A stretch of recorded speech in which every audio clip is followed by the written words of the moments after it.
Muy buenos días a todas, a todos nuestros invitados de honor, doctor Eduardo Merlo, doctor Raúl Barrera, muchas gracias por acompañarnos y muchas gracias a todos ustedes, todas ustedes quienes nos acompañan vía remota a esta primera sesión del segundo ciclo del, del seminario La ciudad y sus patrimonios. Este ciclo, en esta ocasión, dedicado a la discusión de esa parte del patrimonio de la que no se habla mucho, de la que se conoce menos todavía, pero que es igualmente importante que el patrimonio material, y es el de la dimensión, profundidad de lo que los especialistas llaman el patrimonio inmaterial. Esto que es tan importante como material que mantiene de la cohesión de los barrios en donde estos procesos se desenvuelven de una forma, pues diríamos natural, porque en esos espacios es donde se ha dado la historia de la ciudad prácticamente. Este seminario, les comento rápidamente, inició en el segundo semestre del 2022, es decir, estamos celebrando ya 2 años eh, continuos, constantes de trabajo con esta línea que la maestra Lilia Rivero Weber abrió de una manera con mucha perspectiva, con mucha visión de un valor en la ciudad que pues por lo general sí se le reconoce, pero no se le da la suficiente atención. Los problemas de vialidad, los problemas de vivienda, los problemas ahora que tenemos estos eventos de riesgos por las lluvias o por los calores, como que dejamos a un lado esta otra parte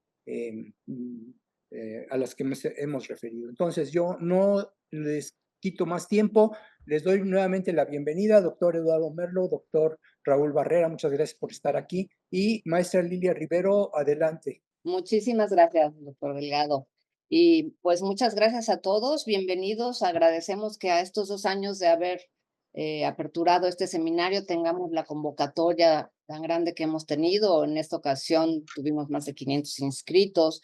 Ya veremos cuántos logran al final entrar, porque casi todos son funcionarios públicos. Eso nos da muchísimo gusto porque creo que el poder compartir la sabiduría de nuestros ponentes con funcionarios públicos es riquísimo para poder hacer un momento de reflexión y que nos ayude a tener nuestro trabajo con un mejor desempeño. El programa de este ciclo está dedicado nuevamente a nuestro binomio indivisible, patrimonio cultural material e inmaterial, y dedicado se lleno a los retos en su coexistencia. Y yo quisiera decir que después de estos 2 años que hemos trabajado en las generalidades de patrimonio material, patrimonio inmaterial, después de este ciclo ya nos vamos a ir a particularidades, ya nos vamos a ir a patrimonio gastronómico, ya vamos a empezar a trabajar sobre problemáticas de patrimonios muy específicos. Creo que en estos 2 años hemos logrado esta generalidad, esta comprensión de ambos, la importancia de ambos y en su coexistencia. Entonces, este será el último ciclo en el que hacemos énfasis y va a ser bien especial porque por ejemplo, en este día de hoy tenemos un diálogo maravilloso en el cual van a hablar dos sabios enormes, increíbles profesionistas y aún todavía más generosos de compartirnos su tiempo y su experiencia. Y pues no me voy a extender mucho. El título es El patrimonio cultural material e inmaterial como un binomio indivisible y la problemática de su división conceptual. Entonces, el día de hoy tenemos con nosotros a Raúl Barrera Rodríguez, que a lo largo de sus 36 años de desarrollo profesional, el arqueólogo ha realizado 55 intervenciones arqueológicas en distintas regiones de la República Mexicana. Algunos de sus trabajos más sobresalientes son realizados en los estados de Nayarit, Hidalgo, Guerrero, México, Oaxaca y la Ciudad de México. Actualmente funge como el director del programa de arqueología urbana del Museo del Templo Mayor del Instituto Nacional de Antropología e Historia. En este último, las investigaciones se centran en el corazón de la Ciudad de México, en el perímetro que en la época prehispánica comprendió el recinto sagrado de Tenochtitlán. Ha sido conferencista en distintos foros académicos realizados en México y en el extranjero, Cuenta con 122 publicaciones de carácter científico y de divulgación y ha sido curador de 34 exposiciones nacionales y en el extranjero. En el 2004 se hizo acreedor a la Medalla Nayarit, máxima distinción que otorga el gobierno del estado, y en el 2023 al Premio Grandes Valores en la rama de Historia y Divulgación, otorgado por el municipio de Melchor Ocampo, Estado de México. Actualmente coordina los trabajos de investigación en los predios ubicados en la calle de Guatemala, 16 y 24, lugares donde fueron descubiertos el templo de Quetzalcóatl y el Huayzompantli de Tenochtitlán. Y nuestro siguiente sabio es el doctor Eduardo Merlo Juárez, oriundo de la ciudad de Puebla, profesor titulado de la Escuela Nacional de Maestros, licenciado en Arqueología y maestro en Ciencias Antropológicas por la ENA y doctorado en Arquitectura y Urbanismo por la Universidad Nacional Autónoma de México. Coordinador de la sección de arqueología del Centro INA Puebla y autor de muchos libros sobre historia, antropología, arqueología de Puebla y de México, entre ellos la Catedral, la Basílica de Puebla de Los Ángeles, las iglesias de Puebla, las danzas de la Sierra Norte de Puebla, la arqueología de Tepeji el Viejo. Bueno, no les sigo porque no acabamos en todas las 2 horas. Comentarista de diversos programas de radio y televisión, eso es maravilloso, Eduardo, siempre, tanto nacionales como internacionales. Asesor cultural de la Universidad Popular Autónoma del Estado y de todas las universidades que podamos nosotros conocer. Catedrático de la Universidad de Dartmouth, del College de Hanover, y bueno, cronista independiente de Puebla. Creador de varios museos, entre ellos el de la evangelización franciscana en el convento de Huejotzingo, el Museo Regional de Puebla. Y bueno, pues ya con este breve, porque sus currículums son enormes, pero esta breve semblanza, les voy a dar la palabra. Van a hacer un diálogo que va a ser riquísimo y que en verdad creo que lo vamos a aprovechar muchísimo, porque toda la experiencia que ustedes tienen, pues nos va a nosotros a dar muchísimas armas y mucha luz para los problemas que después nosotros encontramos al día a día en nuestras funciones. Le iniciamos este diálogo dándole la palabra al arqueólogo Raúl Barrera. Raúl, por favor. Gracias, pues muy buenos días a todos. Pues quiero agradecer esta invitación al doctor Genaro Javier Delgado y a ti, Lilia, por la invitación de participar en este seminario que trata sobre la ciudad y su patrimonio, y con el tema patrimonio cultural, material e inmaterial, un binomio indivisible, retos en su coexistencia. Eh, en este caso, vamos a platicar sobre las experiencias que hemos vivido con el doctor Eduardo, que hoy pues, nos han hecho la amable invitación de platicar con ustedes y también con quienes nos ven por vía remota, ¿verdad? Con todas las personas que nos están viendo y nos están escuchando. Y qué bueno que pues tengan ese interés de lo con relación a los trabajos, sobre todo lo que hemos realizado en nuestro ámbito, que es la arqueología, y de los trabajos que, bueno, pues están desarrollando. Yo trabajo en el programa de arqueología urbana del Museo del Templo Mayor, del Instituto Nacional de Antropología e Historia, y nosotros realizamos trabajos en un área muy específica de lo que es el centro histórico de la Ciudad de México. Recordemos que el centro histórico pues es patrimonio de la humanidad, fue declarado patrimonio de la humanidad en 1987 y también zona de monumentos a iniciativa del Instituto Nacional de Antropología e Historia en 1980, ¿verdad? Entonces es un área que está protegida por la ley y pues es importante por la conservación de todos estos vestigios arqueológicos. Entonces, trabajamos en particular el área que comprendió el recinto sagrado de la ciudad de Tenochtitlan, la ciudad prehispánica que existía en el siglo XVI, cuando llegan pues, los hispanos en 1519, cuando hay este encuentro de dos civilizaciones, este encuentro pues muy fuerte que ocurrió en 1519 y que cuando se da pues este encuentro finalmente pues se toma la ciudad, cae la ciudad de Tenochtitlan, viene pues una una destrucción de lo que fue la ciudad lacustre, una ciudad de las más grandes que existían para su época en el mundo, una ciudad lacustre que estaba pues muy bien trazada, con sus calzadas, con sus barrios, con su centro ceremonial, que es el espacio que nosotros estamos trabajando y estamos investigando, que queda dentro de lo que hoy es esta gran ciudad de México, una ciudad de las igual muy grande, que incluye pues un área conurbada con una densidad poblacional que supera los 21 millones de habitantes, ¿verdad? Es una ciudad sumamente compleja, que fue un lago, fueron lagos, había 5 lagos, y que estos lagos pues fueron o han venido siendo desecados para que pueda ser habitado y pueda pues establecerse la ciudad. Entonces, es una realidad sumamente compleja la que tenemos, y es a lo que nosotros nos enfrentamos como arqueólogos. Y pues estamos desarrollando investigaciones de manera permanente en lo que fue el área del recinto sagrado. Hemos hecho pues excavaciones en diferentes inmuebles, y tratando pues de investigar, de intervenir, de proteger y también de difundir este patrimonio de bienes muebles que se encuentran sepultados en el subsuelo de esta gran ciudad que pues para quienes nos están escuchando, pues es una ciudad que hoy tenemos, pero que ha tenido diferentes momentos de otras épocas, de otras ciudades anteriores, como es la ciudad prehispánica de Tenochtitlan, la ciudad virreinal, que fue construida por iniciativa de Hernán Cortés y toda la gente que pues, lo acompañaban, y que se establece una nueva ciudad sobre los restos de la anterior, que era Tenochtitlan, y así sucesivamente. De la época virreinal también nos quedan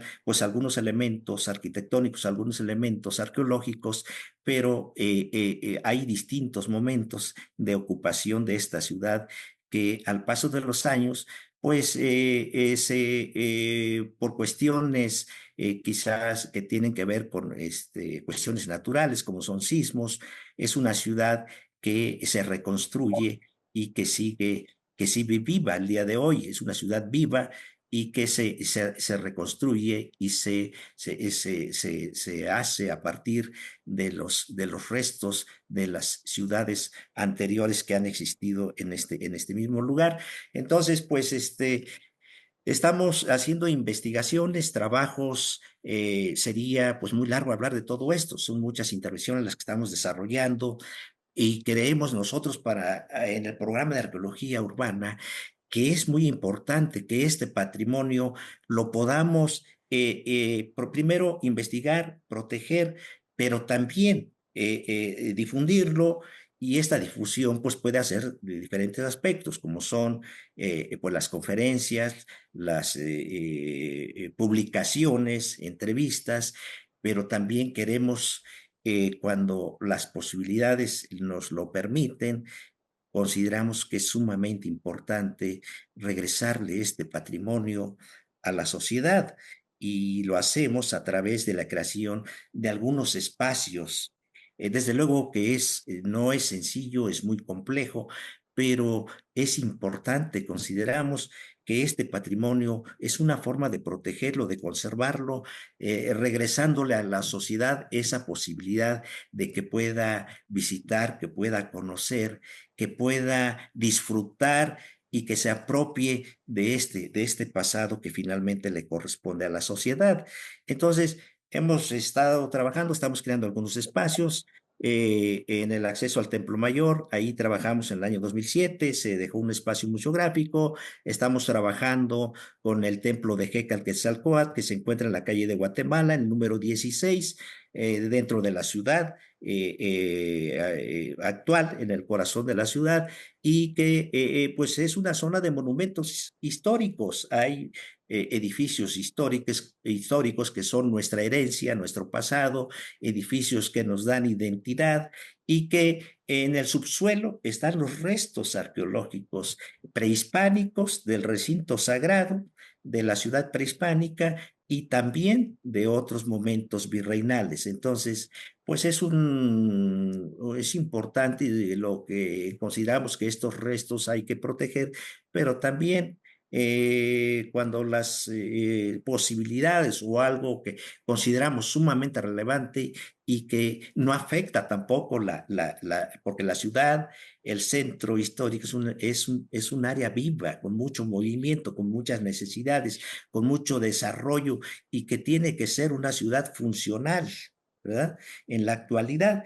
Entonces, nosotros consideramos que el patrimonio, nuestro pasado, no está, no está peleado con el presente. El pasado con el presente pueden convivir y creo que es importante que eso pues se haga. Entonces vamos a tener algunos museos. En el caso del Templo de Geklen va a ser un museo subterráneo que arriba tenemos un edificio moderno, pero va a quedar un sótano y donde se van a mostrar una parte del templo de Quetzalcóatl. Este edificio estaba dedicado al dios del viento, ¿verdad? Y que es un edificio mixto de planta rectangular con un adosamiento circular en la parte posterior y el templo era redondo y el techo de paja y era, en cierta manera, este templo redondo era como creemos nosotros que era como una especie de una metáfora que representaba una serpiente enroscada. Eso era el templo de Hécal y a un costado tenemos los restos del juego de pelota. El otro edificio que estamos trabajando es el Pantli, la misma calle de Guatemala. Y ahí encontramos los restos del Pantli de Tenochtitlan. El Pantli quiere decir en náhuatl grande, el más grande. Pantli, muro de cráneos, el edificio más grande donde eran exhibidos los cráneos de las personas sacrificadas en el Templo Mayor.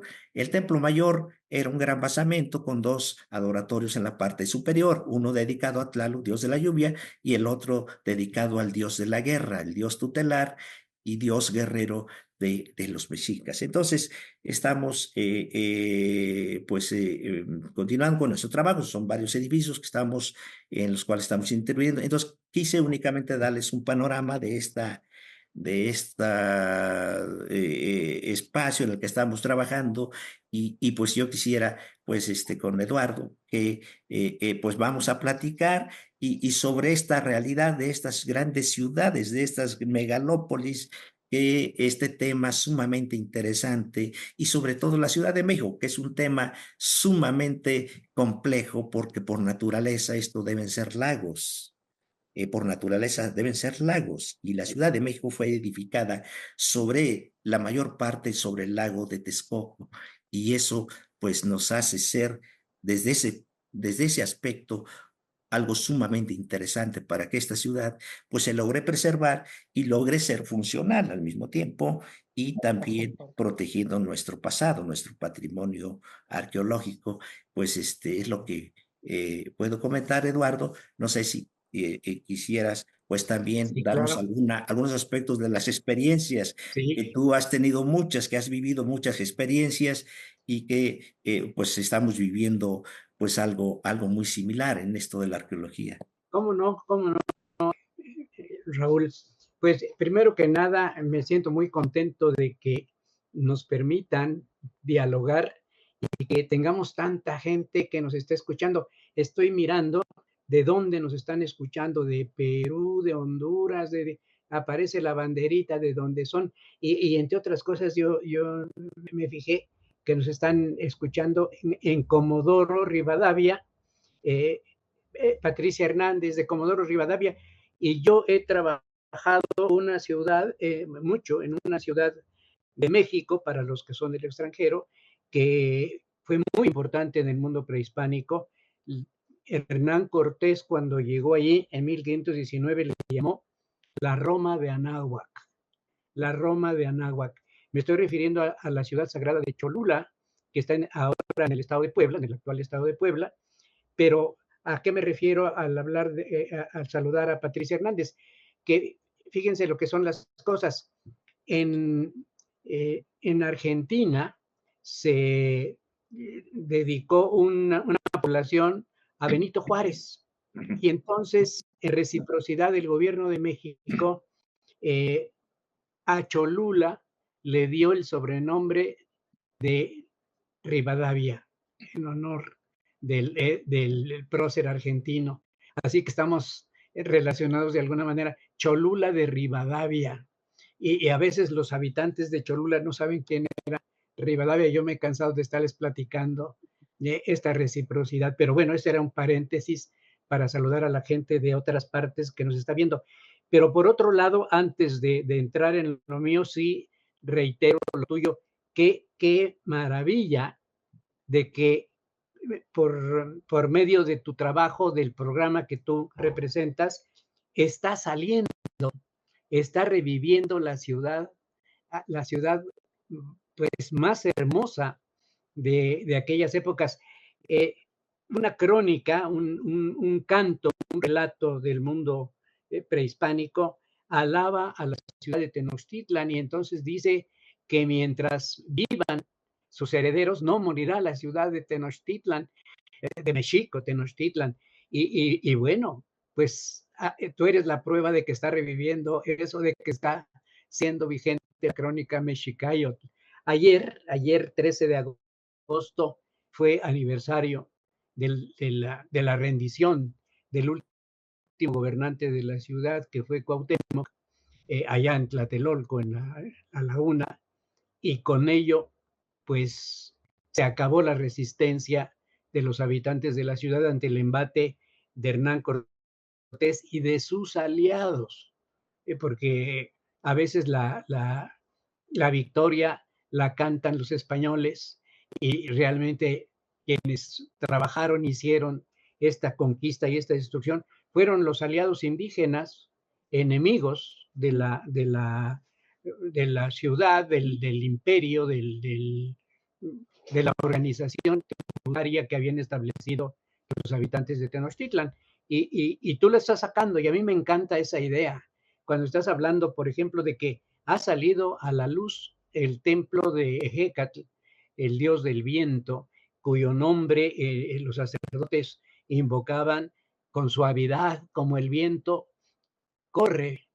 Entonces, Ejecatl, así para que suene que el viento está brotando de la misma palabra. Quetzalcóatl, el dios, el gran dios de los toltecas, que es un personaje importantísimo en la historia antigua de México. Y bueno, de los trabajos que estás haciendo, precisamente en la calle que hoy se llama Guatemala, pero que antiguamente se llamó la Calzada de Tlacopan, o el Hueyotli Tlacopan. Hueyotli es calzada, gran calzada. Tlacopan, que aquí yo sí te digo, Raúl, algo que a mí no me gustó, que le quitaran el nombre, de México Tenochtitlan a la calzada.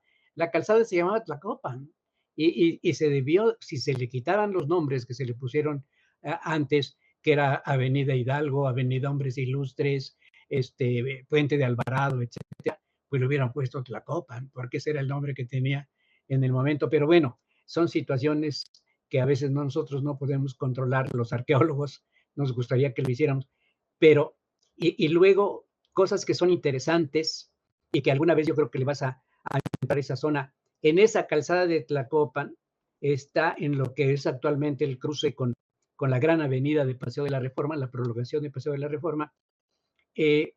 Ahí fue el momento en que, de acuerdo con la leyenda, porque es una leyenda que nos parece increíble y por eso la catalogamos como leyenda, cuando los españoles iban huyendo después de la famosa noche en que los mexicas se decidieron atacarlos porque iban huyendo con todo el oro que habían decomisado, que habían robado, por no usar la palabra. Los atacaron en la calzada, que era una calzada sobre el lago, sobre la laguna, y que estaba cortada en tramos para que las canoas pudieran pasar por debajo y no interrumpir la comunicación en el lago. Pues lo quitaron los puentes y entonces ya no había puente, y la leyenda dice que en la retaguardia iba el conquistador Pedro de Alvarado, que era el segundo de Hernán Cortés, y había perdido su caballo, lo habían matado. Muchos españoles se habían ahogado, mucho del oro se quedó, dicen, en las profundidades del lago, y él tomó una lanza como pértiga, y aludiendo a las recientes Olimpiadas, dio un salto de un lado al otro del puente, y por eso se llamó calle del Puente de Alvarado.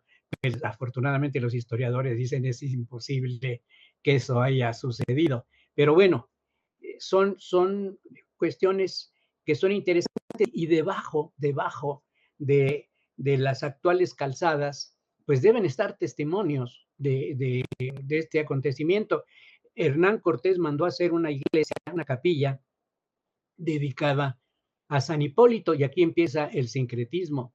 San Hipólito es el santo que se venera el 13 de agosto, el día que se rindió Tenochtitlan, y mandó a hacer una iglesia pequeñita, que ya no existe, que fue sustituida por otra, que le llamaron Iglesia de los Mártires, pero no de los mártires cristianos santos, sino de los españoles que se murieron en aquella huida, lo cual se me hace verdaderamente exagerado. Y ahora es la famosa iglesia de San Hipólito, a donde se venera San Judas Tadeo, y que hay verdaderas tumultos para llenar la iglesia cada 28 de octubre, sí. Y bueno, ¿cuántas cosas te esperan, mi querido Raúl, en lo que tú dominas del centro histórico de la Ciudad de México? Ahí está Tenochtitlan y tú le estás sacando, y el Zompantli, que puede que horrorice a mucha gente, pero es parte de una manera de pensar. Y aquí sí entramos a la otra parte del patrimonio, el patrimonio intangible, la manera de pensar de la gente que construyó todo eso. Era un altar votivo a su dios tutelar, a Huitzilopochtli, y el ensartar en varas, en varillas de madera, los cráneos de los sacrificados, era una manera de demostrar la gran devoción que el pueblo le tenía a su deidad. Así que acabas de descubrir algo que es increíble. A mí me gusta mucho tanto el templo del viento, y antes el Calmecac, que seguramente trabajaste también en el Calmecac, que es la escuela a donde estudiaban los guerreros que iban a ser de alta graduación, una especie como de colegio militar de aquellos tiempos, ¿sí? Entonces, yo sí quiero resaltar lo que estás haciendo, y que sobre todo exista un respaldo legal, un respaldo Jazmín Sánchez, ¿puedes importante. apagar tu micrófono, por favor? Jazmín, por favor, apaga tu micrófono. Se está metiendo sonido, o yo lo estoy oyendo. Si no, por favor, cierren Sí, los ya. micrófonos. Creo que sí, creo que ya. Bueno, todo esto que estás reviviendo, Raúl, es la justificación de la crónica mexica. Yo quería enfatizar eso. Mientras perdure el recuerdo, la fama, no morirá la ciudad de Tenochtitlan. Ciertamente los españoles construyeron encima de las ruinas de Tenochtitlan la Ciudad de México, la ciudad virreinal, y sobre la ciudad virreinal se desarrolló la ciudad independiente y la actual capital del país. Y tenemos todos esos estratos arqueológicos, cada uno con su propio contexto, porque si hablamos del mundo antiguo, del mundo prehispánico, como le decimos en México, a lo que en otras partes se llama precolombino, pues tenemos una riqueza, porque cada elemento que estás encontrando tiene su justificación en las crónicas, y sabemos por qué lo hicieron, para qué servía, qué creía la gente, qué manera de vivir en aquellos tiempos de la ciudad. Era una ciudad importantísima, y nosotros al tenerla presente, la estamos reviviendo, no solo reviviendo las piedras que están labradas de una manera excepcional, sino a la gente que labró esas piedras. A mí me encanta esa idea y me gusta lo que está haciendo todo el programa de arqueología que está a tu cargo en el centro histórico de la gran ciudad que los originales fundadores en 1325 llamaron Mexico Tenochtitlan. Mexico porque en la lengua mexicana, en la antigua lengua náhuatl, Bueno, en lo que logra abrir el micrófono el doctor Merlo, yo quería comentar, o sea, ahora que están entrando ya en materia, que pudiéramos ya entonces está. ya explicar. Ahí estamos, y les comentaba yo que ya dentro de este proceso de entrar en materia del tema, sería bien interesante entonces ya empezar a hablar de la desigualdad entre, a veces vemos muy patente que la protección del patrimonio material y inmaterial es diferente, ¿no? O sea, lo visible o lo concreto predomina sobre lo inmaterial.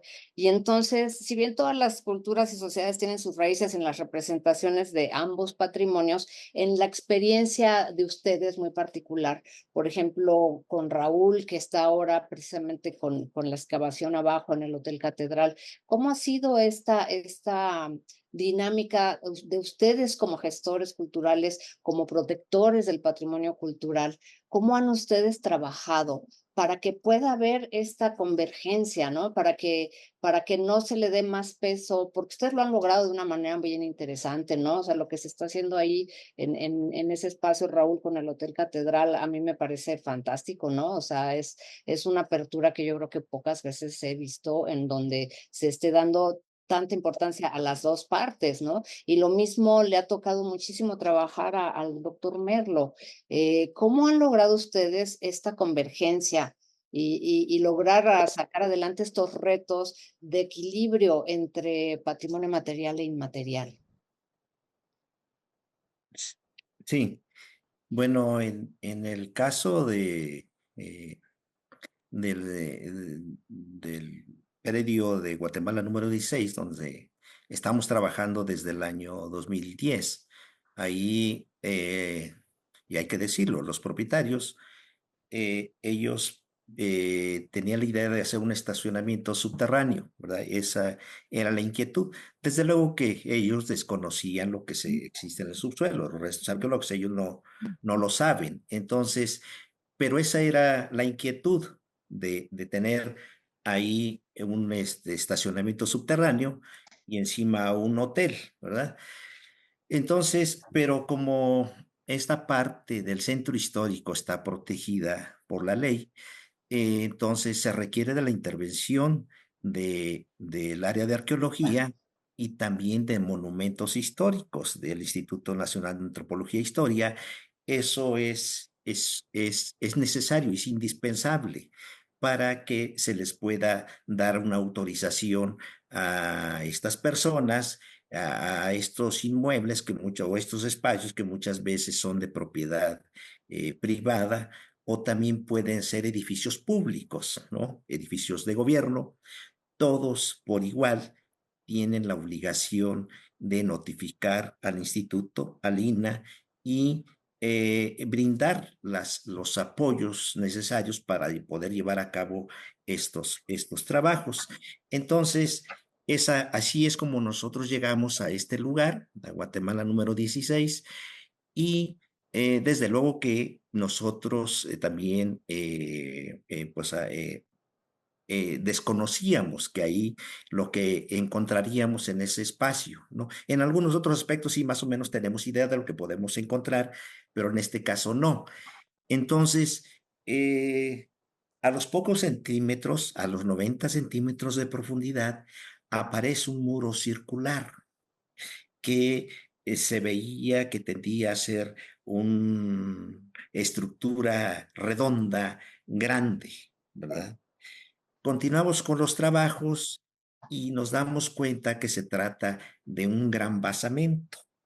De un basamento se les conoce a estos como edificios mixtos, que son un basamento rectangular en un eje de norte a sur y un gran adosamiento de 18 metros circular en la parte posterior de este basamento. Entonces, de inmediato nos dimos cuenta que podría tratarse de un templo dedicado al dios del viento, ¿verdad? Y a un costado de este mismo lugar, ya no, aquí hay que aclarar que ya no había edificio histórico. El edificio histórico ya no existía. Hay en el centro de la Ciudad de México ocurre algunas situaciones muy particulares, que algunos de estos edificios, a partir de los sismos, del sismo que ocurrió en 1985, un sismo muy fuerte, algunos edificios colapsaron y otros quedaron en malas condiciones. Entonces, este espacio es uno de donde existió un edificio histórico que colapsó por el sismo de 1985.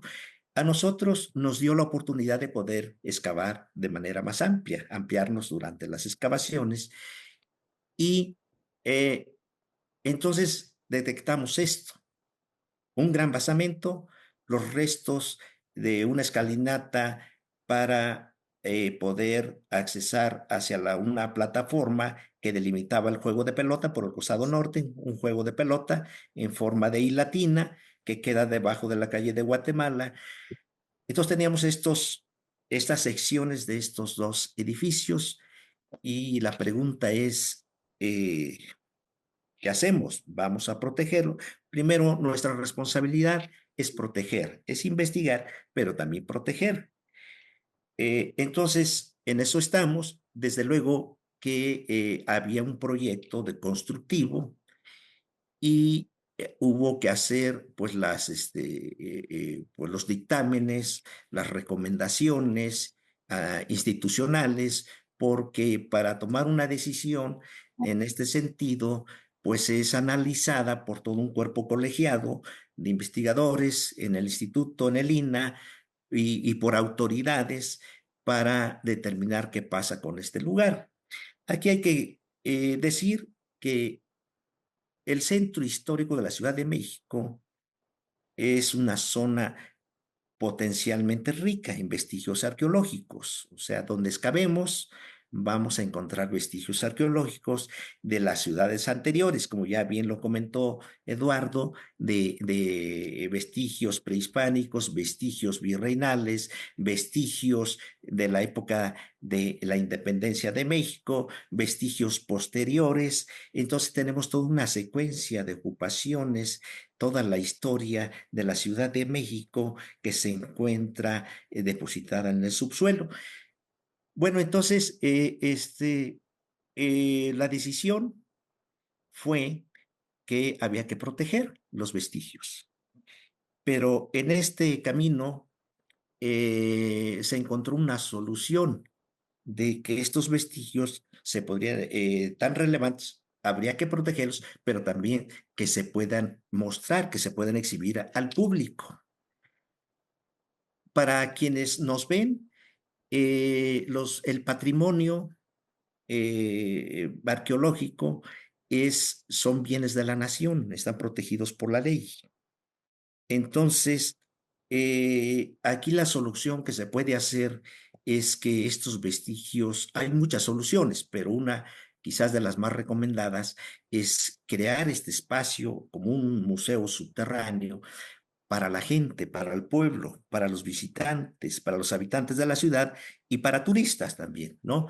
Entonces, se busca esa solución, el proyecto constructivo sigue adelante, porque estamos en una zona poblada, ocupada actualmente, donde, como les había dicho, donde hagamos un pozo, una excavación, vamos a encontrar vestigios arqueológicos.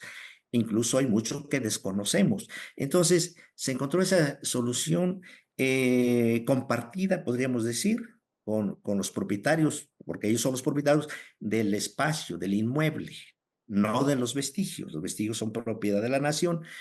Entonces, ellos siguen con su proyecto, se protege los vestigios arqueológicos, están protegidos, va a ser un museo del Instituto Nacional de Antropología e Historia, que va a estar atendido por personal del instituto, lo va a controlar el instituto y todo lo demás pues sigue adelante. Entonces, este, creo que, como les había dicho, es la forma, desde luego que sabemos que no todo vamos a mostrar, no, no, no, eso es imposible, pero también quiero decirles que sí hemos avanzado, hemos conocido mucho, pero también desconocemos mucho de lo que hay en el subsuelo.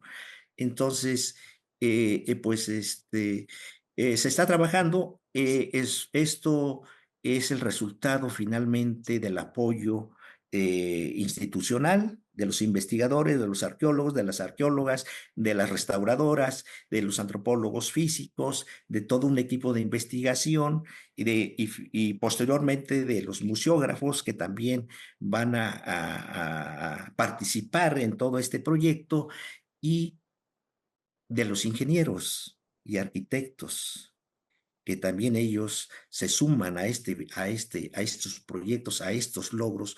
Son logros, yo me atrevería a decir que son logros compartidos, porque sí necesitamos del asesoramiento de los ingenieros, de los estructuristas, para que estos espacios se puedan habilitar y también de los mismos propietarios, como les había dicho, que en este caso pueden ser privados o también pueden ser instituciones de gobierno.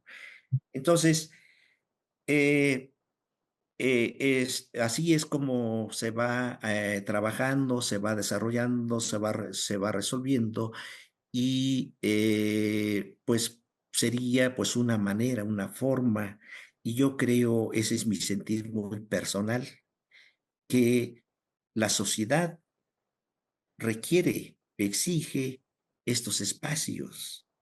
Quizás nosotros no tengamos la obligación de hacerlos, porque somos investigadores. Nuestra responsabilidad es excavar, intervenir, registrar, interpretar y publicar. Pero estos bienes son la herencia cultural de nuestros antepasados. Y esto pues forma parte de nuestra identidad y se va reconstruyendo esta identidad y la sociedad se va apropiando. Aquí nada más déjenme decirles que yo siento que el centro histórico de la Ciudad de México no ha perdido su sacralidad desde época prehispánica hasta el día de hoy. Esa sacralidad no se ha perdido. Es el patrimonio material e inmaterial que todavía está presente. Quizá no seamos muy conscientes, porque la Ciudad de México es una ciudad, una urbe con muchos contrastes, una ciudad muy grande, pero tuvo un pasado de una ciudad lacustre, una ciudad que fue muy grande, que fue Tenochtitlan y que fue una ciudad también sagrada, una ciudad que fue planificada desde un principio, que es un espejo del cosmos. Entonces todo tenía un porqué en esta ciudad prehispánica y era una ciudad sagrada.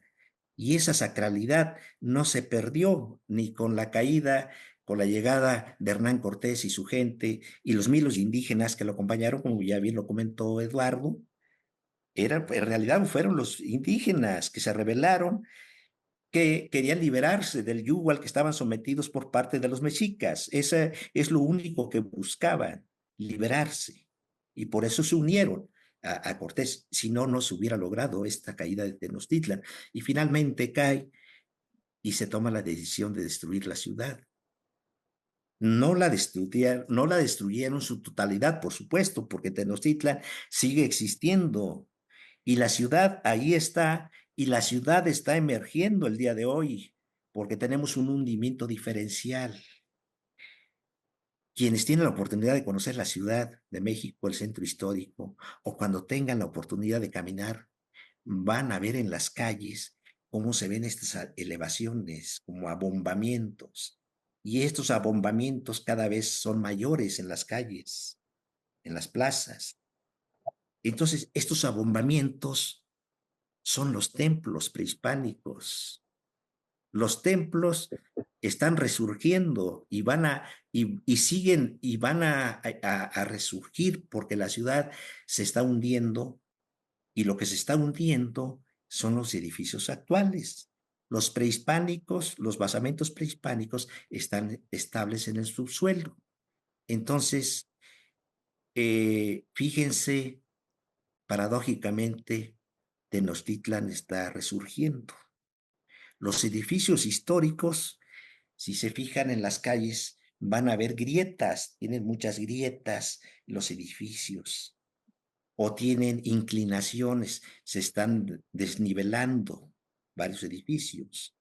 Esto es una cuestión natural por el hundimiento diferencial y, y esto se debe a este hundimiento precisamente porque los basamentos prehispánicos que están en el subsuelo del recinto sagrado de Tenochtitlan son basamentos que están estables en el subsuelo y están actuando como contrapeso de los edificios actuales.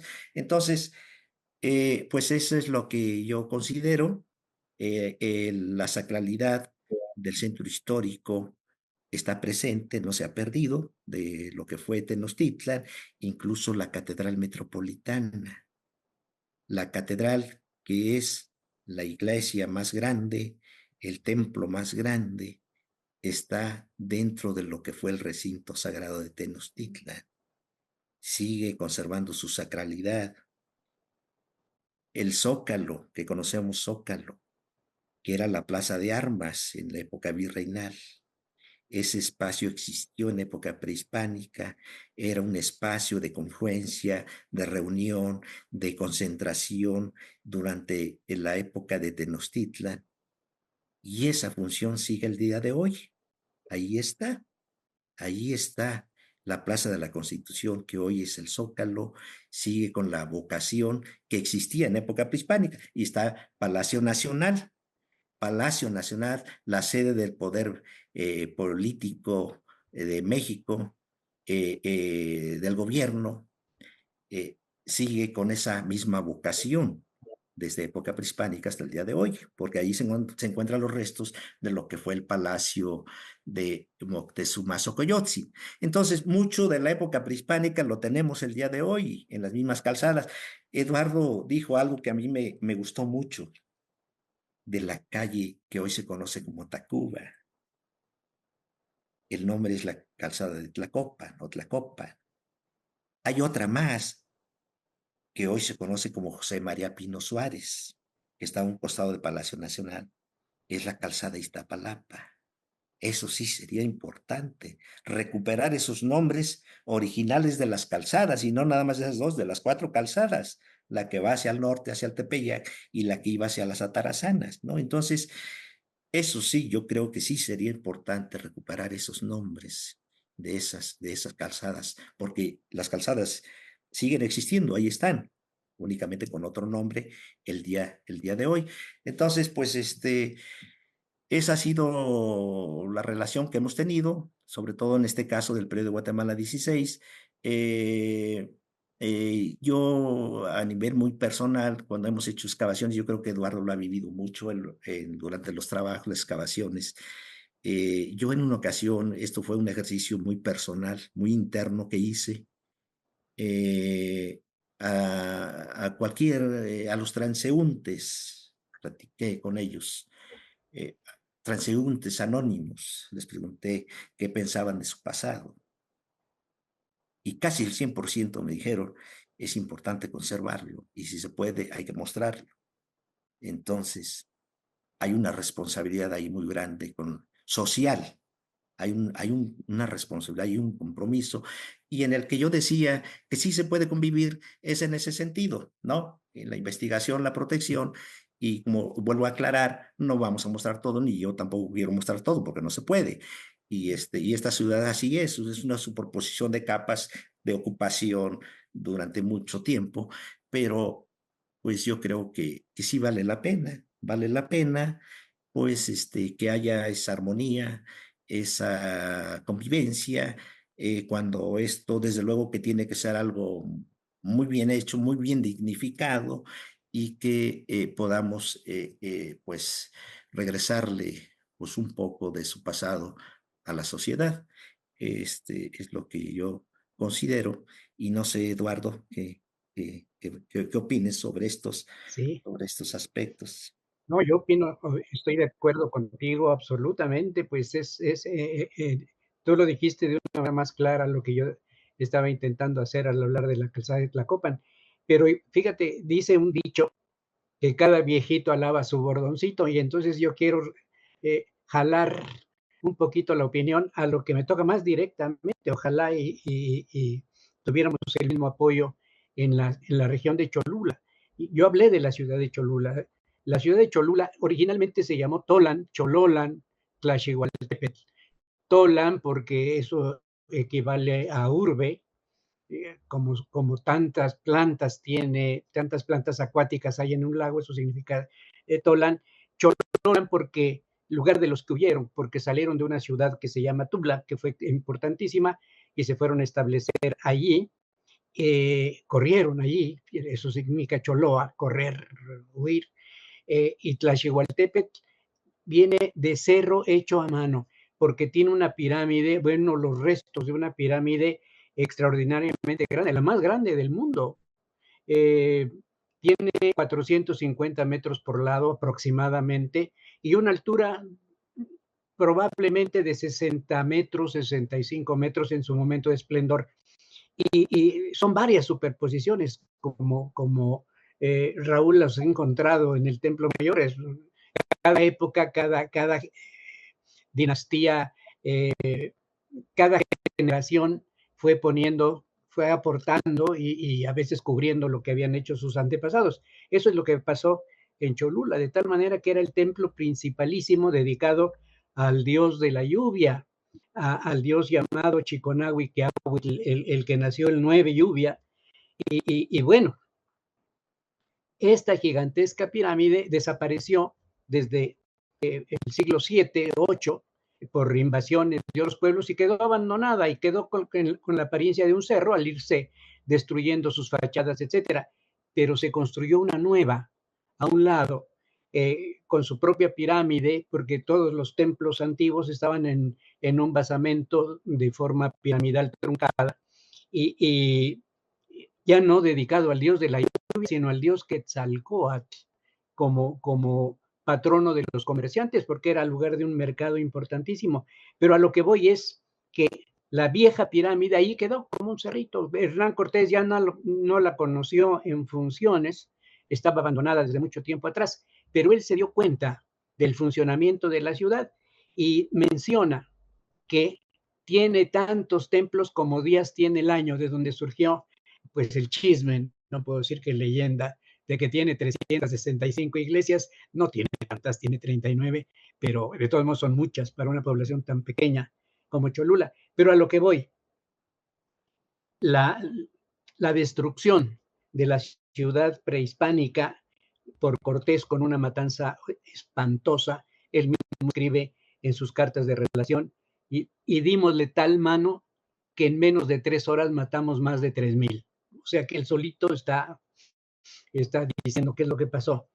Y sobre esa sangre, sobre esas víctimas, etcétera, surgió la ciudad virreinal de Cholula. Pero lo más importante, que es a lo que vamos, que también es la protección del patrimonio inmaterial, sobrevivieron las estructuras de las antiguas poblaciones en la nueva población y siguen vigentes hasta nuestros días, de tal manera que Cholula, la que llamamos Cholula San Pedro, está conformada por los 10 barrios de la época prehispánica que siguen funcionando muy parecido a la época prehispánica.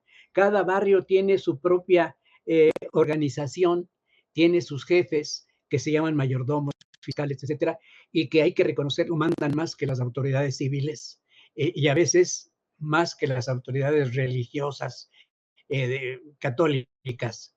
Entonces, tienen su propia sobrevivencia, hacen sus fiestas de una manera increíble. Hay los barrios que eran predominantes del mundo prehispánico, siguen siendo los barrios, antes se llamaban calpulis, ahora les dicen barrios, pero cada barrio hoy está dividido en tlaxilacalis, que así se llaman, tlaxilacalis, como en el mundo prehispánico, que es el subbarrio que compone el barrio, y contribuyen todavía a los trabajos comunitarios, comunales, y participan todos como en el mundo prehispánico. Y por supuesto, el punto clave de cada barrio es el templo. y alrededor del templo surge toda la vida de los barrios y están vigentes. Los jóvenes que ahora son tan afectos a irse al antro y andar, son los que con más ganas contribuyen a la tradición, se enorgullecen de ser nombrados fiscales, mayordomos, mandones y todo este sistema complicadísimo, y van y trabajan y contribuyen y van cargando a los santos que de cada barrio se congregan en el centro de la ciudad en una capilla maravillosa que se llama Capilla Real, que tiene 7 naves y 49 cúpulas. No hay otra estructura como esa en todo el país, gigantesca. Es para eso, es como el centro social de la ciudad, igualito que en la época prehispánica. Y les pongo un ejemplo.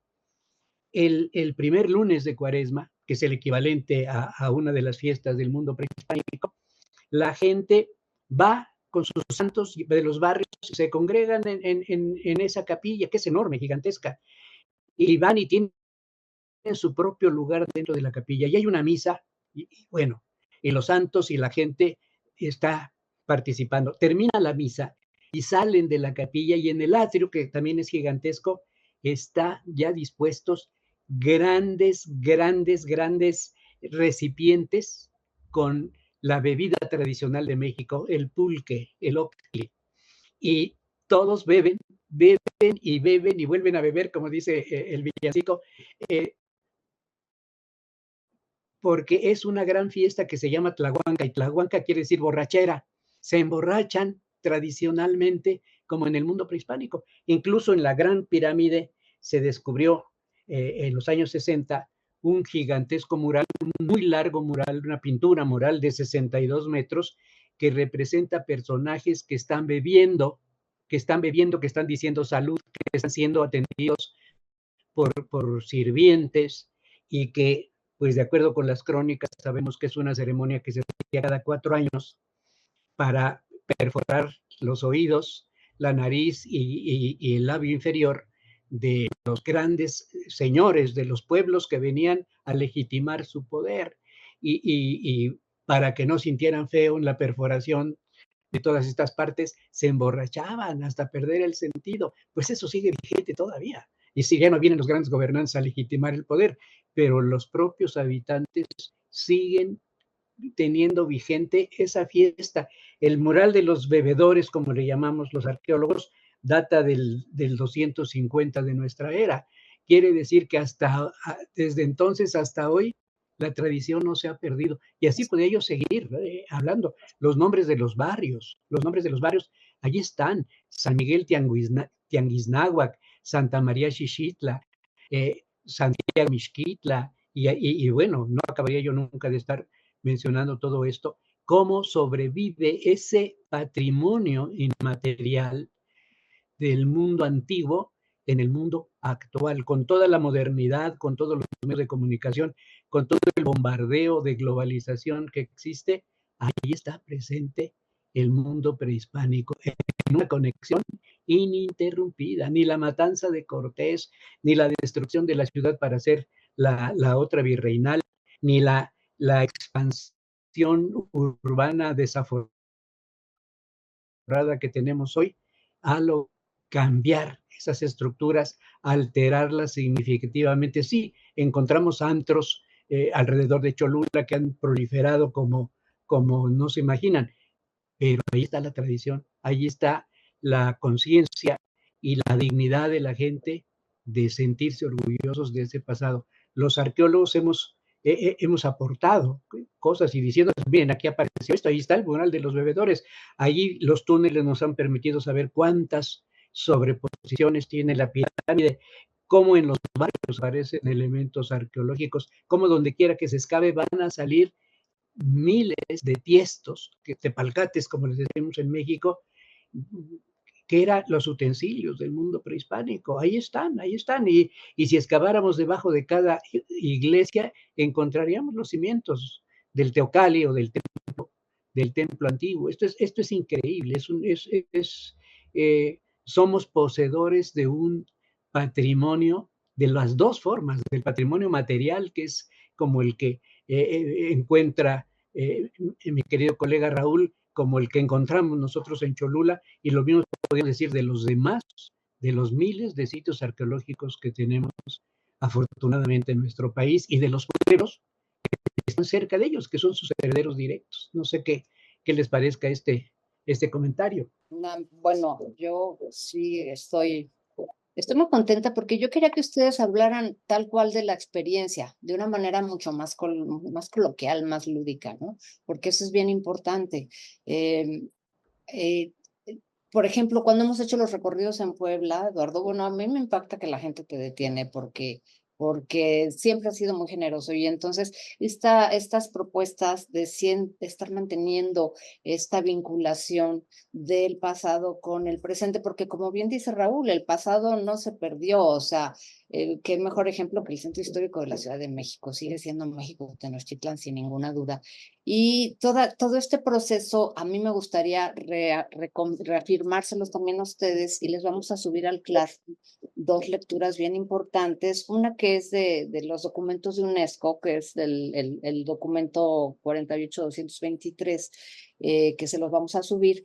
Y a mí me gustaría nada más hacerles este comentario antes de que empiecen ustedes con las preguntas para aterrizar un poquito todo lo que ahorita hemos estado oyendo. Por ejemplo, UNESCO nos dice de las diferencias entre patrimonio material e inmaterial. Una de las diferencias es la desigualdad de protección del patrimonio material y el inmaterial.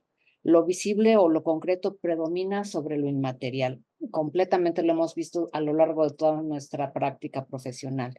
Ha ido cambiando, lo cual es muy importante, ¿no? Las convenciones ya ayudan. Desde la diferencia de tiempo entre la convención de patrimonio material con la de inmaterial, ahí lo vemos, ¿no? El patrimonio debe de tener cualidades de autenticidad. Eso, bueno, ya lo sabemos que la Carta de Venecia define la autenticidad con los elementos de autenticidad en los materiales, en el trabajo, en el diseño y en el marco, ¿no? Y la clasificación de un edificio o monumento con valor histórico y cultural que también significaba alejarlo de la vida cotidiana. Y eso también ustedes lo han empezado a lograr que no sea, ¿no? Era mucho de que si es un monumento histórico no puedes ni acercarte, ¿no? Porque hay que protegerlo.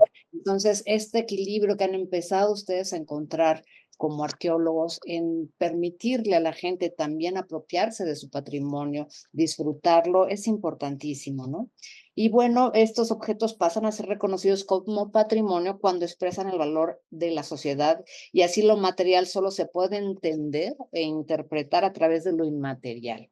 Eso es bien importante y por eso desde el inicio de los ciclos dijimos que era un binomio indivisible, ¿no?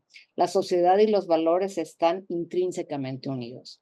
Y dentro de los procesos de convergencia que nos señala UNESCO, dice, todas las culturas y sociedades tienen sus raíces en representaciones de ambos patrimonios. Eso no podemos nunca olvidarlo. Los valores de los bienes culturales se deben juzgar sobre la base de una matriz interactiva de ambos bienes culturales y materiales, con diferencias locales, nacionales y regionales, ¿no? Y las diferencias materiales entre los bienes y los otros, ¿no? Y el patrimonio inmaterial funciona como una herramienta con la cual el patrimonio material se puede entender mejor, y eso es importantísimo, ¿no? Porque si no, simplemente es un grupo de elementos construidos. Si no tenemos el conocimiento de la raíz y de la identidad y todo el proceso, como hasta la fecha todavía se mantienen desde hace tantos siglos, entonces pierde significado. El patrimonio inmaterial ofrece un marco más amplio dentro del cual el patrimonio material puede tomar su forma y significado. Estos son algunos de los elementos que nos da UNESCO. Y la otra lectura que les vamos a sugerir es una hecha por Nacho Gómez Arriola, bien interesante, en donde él habla de el tema, un caso específico de Santa Cruz el Grande, y habla en el artículo de la inseparable relación entre lo tangible y lo intangible en el patrimonio cultural. Importantísimo documento para leer también, se lo subiremos al Classroom. Y bueno, me gustaría, en vez de yo leer las preguntas, que ustedes levanten la mano y les empecemos a dar palabra. Tenemos ya una primera mano que veo aquí levantada. Sumac Juari, si eres tan amable, le pueden por favor abrir el micrófono a Sumac para que pueda hacer su comentario a nuestros queridísimos ponentes. Hola, ¿me escuchan? Sí. ¿Qué tal? ¿Cómo están? Saludos desde Perú. Gracias.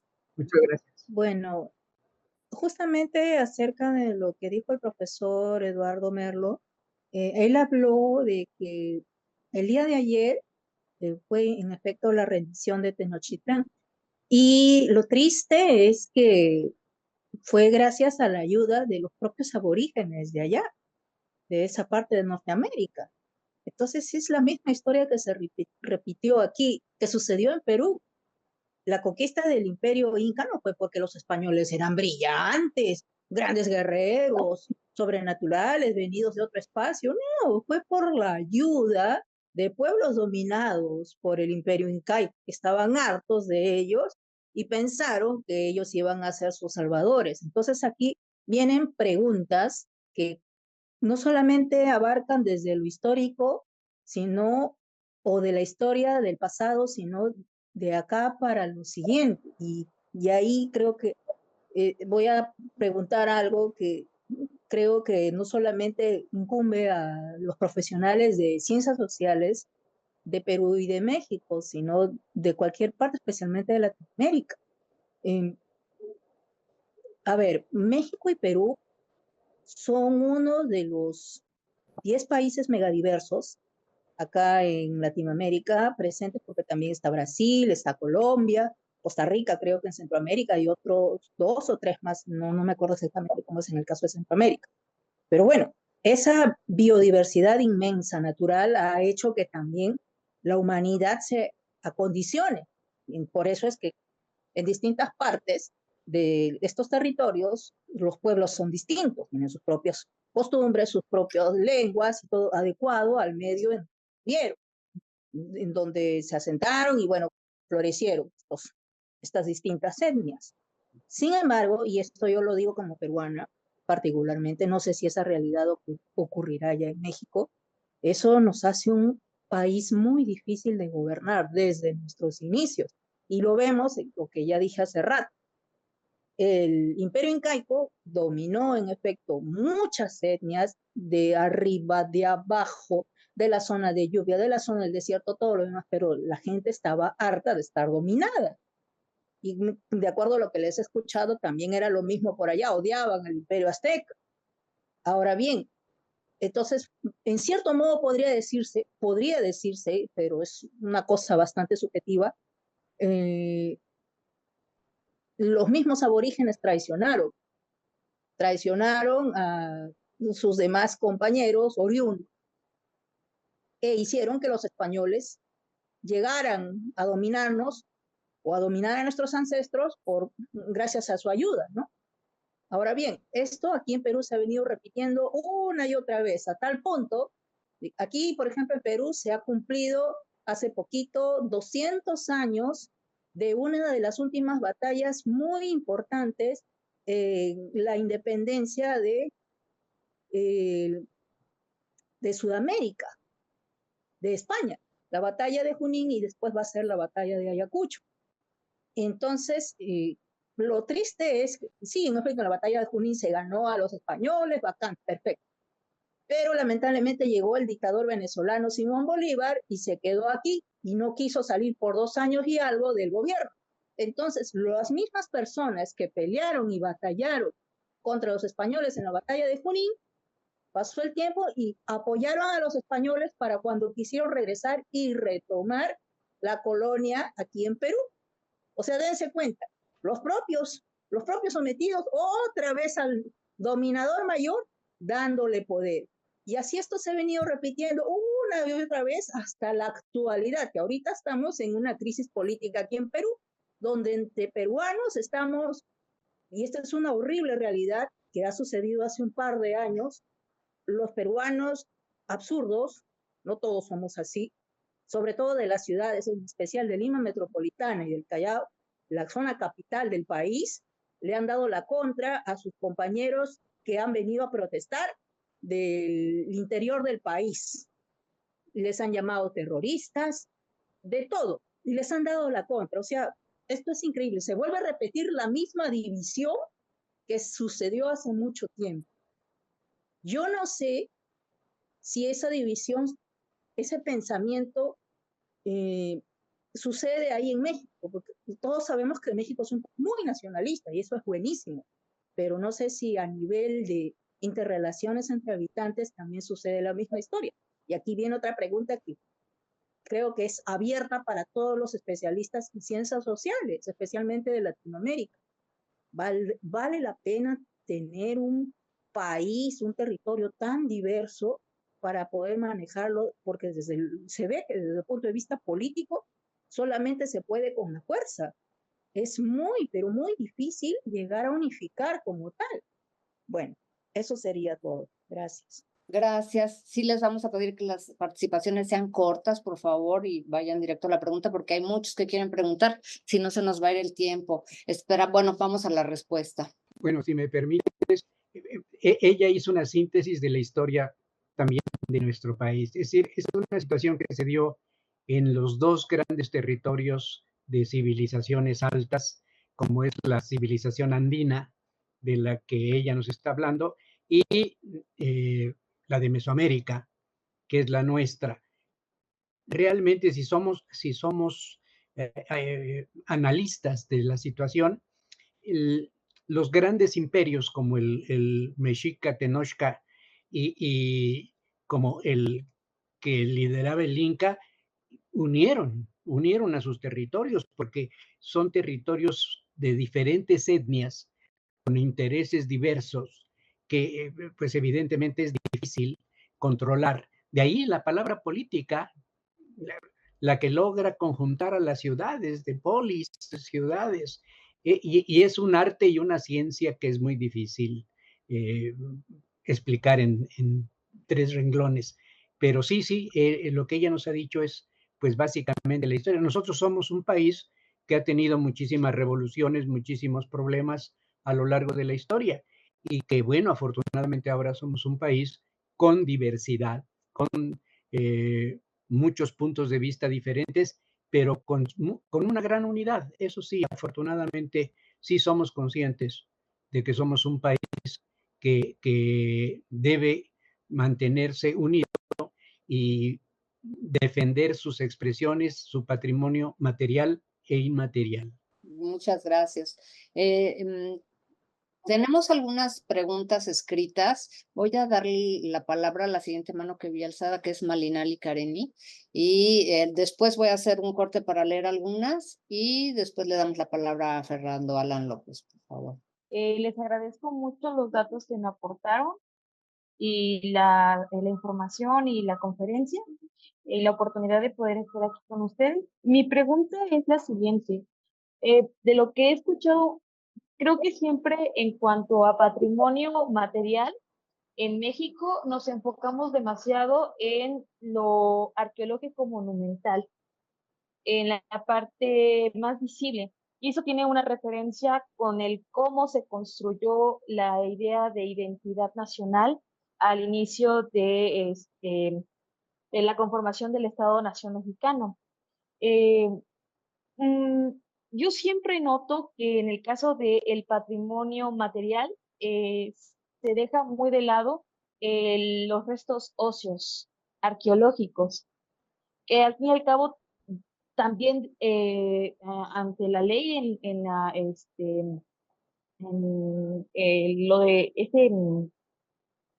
bueno, ante la ley, ya no me acuerdo el título que iba a mencionar, sí se reconoce como patrimonio los restos óseos, pero como que se deja muy de lado. Entonces, eso también da pie a que haya como una desvirtuación o a una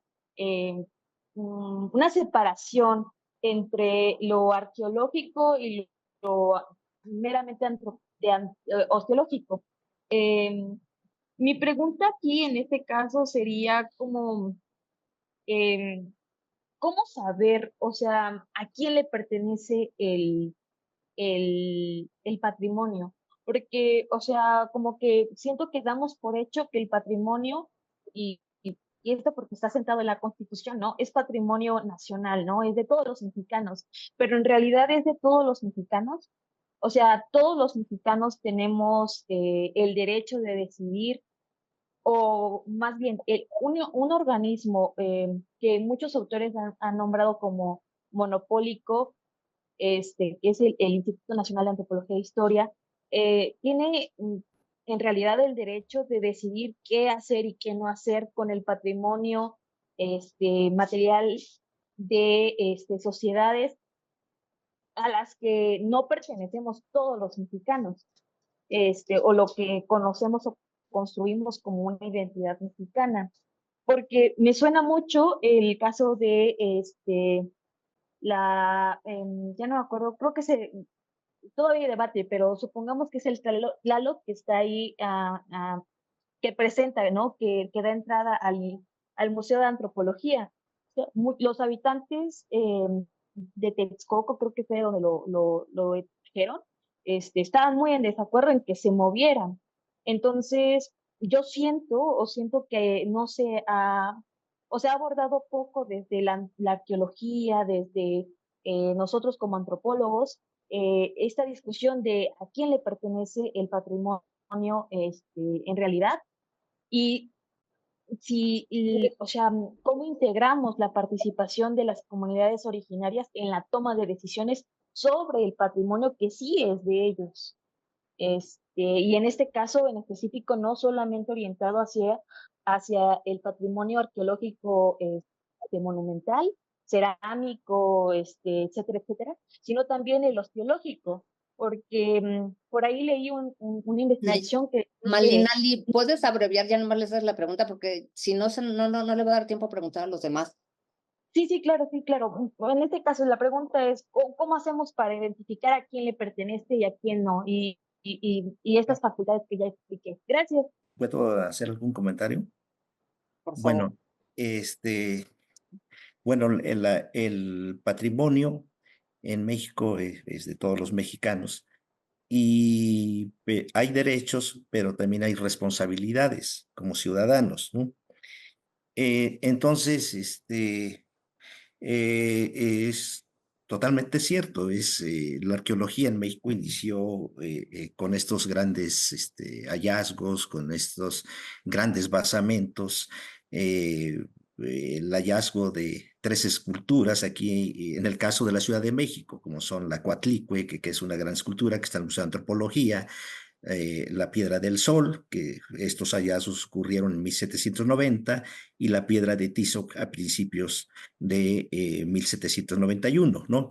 Entonces, estos son hallazgos cuando ya se empieza a poner interés en la arqueología y posteriormente vienen pues, las excavaciones o la arqueología de grandes monumentos, como son lo que se conoce como Pirámide del Sol, ¿no? En Teotihuacán, para festejar el primer centenario de la independencia de México.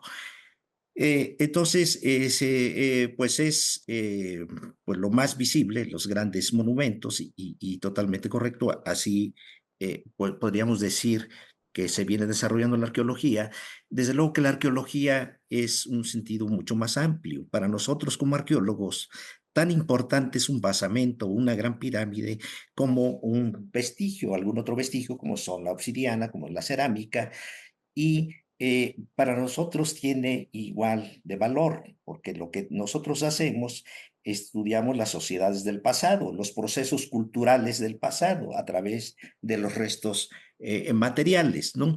En, entonces, el caso de la ciudad de Tenochtitlan, bueno, pues era también muy grande con sus áreas, sus parcialidades, sus barrios y las chinampas y toda pues la gente que vivía en esta gran población. Aquí quisiera comentar, y creo que esto es muy importante, que nuestro país tiene una gran riqueza cultural o de vestigios arqueológicos, ¿no? Desde el norte hasta el sur. En cada pueblo donde estemos hay vestigios arqueológicos. Entonces, no es tan sencillo esta problemática. Nosotros hemos tenido la oportunidad, igual que Eduardo, yo he trabajado también en otros contextos distintos, totalmente en la sierra, en los valles, en los desiertos, en la selva, pues tiene la misma importancia la arqueología, ¿no? Y hemos visto pues diferentes realidades, diferentes contextos, sitios no monumentales, ¿no? Sobre todo en las partes más aisladas del territorio podemos encontrar vestigios ocupacionales de pequeños asentamientos, pequeñas villas, pequeños asentamientos, centros ceremoniales, ocupaciones en cuevas. Entonces nosotros creo que eso es, es importante, tiene la misma importancia. Nosotros, en este caso, a mí me toca trabajar aquí en el centro histórico, pero la arqueología, pues, no es esto únicamente, ¿no? Es todas las evidencias de ocupación humana que existieron en el pasado. Y pues la responsabilidad es de todos también como sociedad y donde estemos. En este caso me toca trabajar aquí.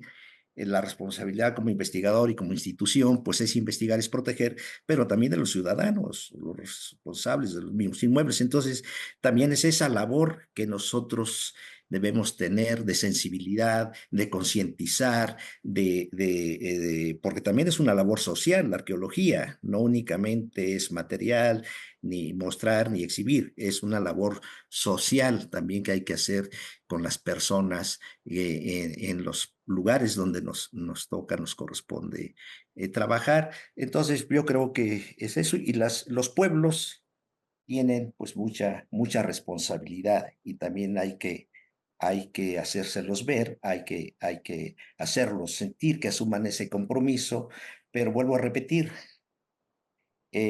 son derechos, pero también son responsabilidades y el patrimonio se debe de proteger y bueno, para eso están también las instituciones pues los materiales, las esculturas, las piezas, pues deben de tener las medidas de seguridad. Y si no se tienen en un lugar, pues hay que canalizarlas donde sí donde hay las condiciones de seguridad, de protección de este patrimonio, porque también, si no, ese patrimonio se puede perder, ¿verdad? Es lo que yo, pues puedo comentar, no sé. Muchas gracias, Raúl, muchas gracias. Voy a dar paso a una de las Lilia, preguntas. Ay, perdón, Eduardo. Li- espérame, Lilia, perdón. Brevemente sobre su pregunta de los restos óseos, existe un departamento de antropología física extraordinario. Bueno, Raúl mismo tiene un equipo de gente que se dedica a estudiar todos esos restos y que dan información extraordinaria, o sea, tan importante como la piedra del sol o como cualquier otro, es un enterramiento con todo lo que implica el enterramiento y se han hecho muy buenos estudios. Y luego, la piedra, el gran monolito que está a la entrada del Museo de Antropología, que ya los expertos descubrieron que no es Tlaloc, sino Chalchiutlicue, la diosa del agua que brota de la tierra, etcétera, etcétera. Cuando se sacó en Coatlinchan, cerca de Texcoco, a la gente se hicieron arreglos con la gente, se pavimentó, se arregló, se dieron escuelas, etcétera. No hubo tal oposición en ese tiempo. Cuando se quiso sacar otra pieza que está allí, sí, pero ya eran otras épocas más recientes. Había pues gente que se dedica a movilizar a la población para otros intereses, etcétera, etcétera. Pero originalmente no hubo ese conflicto en, en en 1963, cuando se hicieron las excavaciones para sacar ese monolito. Muchísimas gracias, Eduardo. Voy a pasar a una de las preguntas escritas, aprovechando para saludar a nuestra querida colega Cecilia Margaona y a felicitarla por su importante papel en la inscripción del bolero dentro de la lista de patrimonio inmaterial. Cecilia les pregunta, en especial a Raúl, al punto de cómo se puede convivir la ciudad moderna con el patrimonio arqueológico y qué hay del patrimonio cultural inmaterial que lo acompaña. Sí, bueno, mire, yo hablo en este caso del centro histórico. El centro histórico está lleno de vestigios arqueológicos. Esa es nuestra realidad. Como arqueólogos, hacemos intervenciones muchas veces sumamente pequeñas, porque pues es una zona urbana. Las intervenciones entonces son a nivel de postes de sondeo, muy ocasionalmente excavaciones extensivas, pero muy pocas. Todo esto nos ha permitido conocer más sobre los vestigios, sobre las ciudades anteriores, no únicamente prehispánicas, también de época virreinal. Pero vamos avanzando, pero yo me atrevería a decir que nos hace falta como arqueólogos mucho por conocer. O sea, tenemos propuesta, tenemos hipótesis de cómo era el recinto sagrado, cómo eran los templos, cómo era, pero muchos no los alcanzamos a conocer. ¿Por qué? Porque estamos en una zona urbana donde no podemos tener una mayor amplitud en el conocimiento de estos vestigios. Entonces, eso es por un lado. Por el otro, ya lo había dicho, por naturaleza de estos deben ser lagos o pequeños islotes también, pero es una zona de un lecho lacustre, ¿verdad? Tenemos 50 o 70 metros de profundidad de arcillas inestables. La Ciudad de México, sobre todo lo que es el centro, se hunde y de una manera muy acelerada. Se ha hundido mucho y cada año se está hundiendo mucho más y más rápido. Nos faltan todavía 50 o más metros de profundidad por la extracción del agua. Entonces, esa es la realidad. Tenemos vestigios arqueológicos en el suelo, prehispánicos, virreinales, de algunos siglos posteriores, pero también los edificios históricos actuales, que pues son patrimonio que también hay que proteger, ¿no? Estos edificios. Entonces, esa es, podría decir que es una realidad pues compleja, pero sumamente interesante, ¿verdad? Para todos los que estamos involucrados en este ámbito, en esta realidad, como son los mismos propietarios, instituciones de gobierno, los ingenieros, los arquitectos y nosotros, ¿no? Bueno, nuestra misión es investigar, pero una de nuestras misiones fundamentales es la protección también del patrimonio, ¿no? Entonces, pero tampoco nos vamos a oponer porque es la realidad de la ciudad. Hay que buscar soluciones. O sea, nosotros no vamos a oponernos al desarrollo, desde luego regulado por las instituciones, pero buscar las soluciones y las soluciones es de que nosotros queremos proteger, pero también apoyar a estas obras, a estos proyectos, a los ingenieros, para encontrar las soluciones adecuadas de cimentación o de construcción o de remodelación de los edificios históricos. Esa es la realidad, pero hay un pasado. Quizás no todas las ciudades del mundo tienen algo así, ¿no? Muchas sí lo tendrán, pero otras no.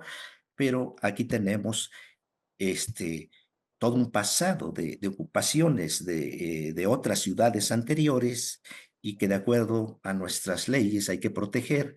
Y pues también nuestra misión, nuestro compromiso es mostrarle a la sociedad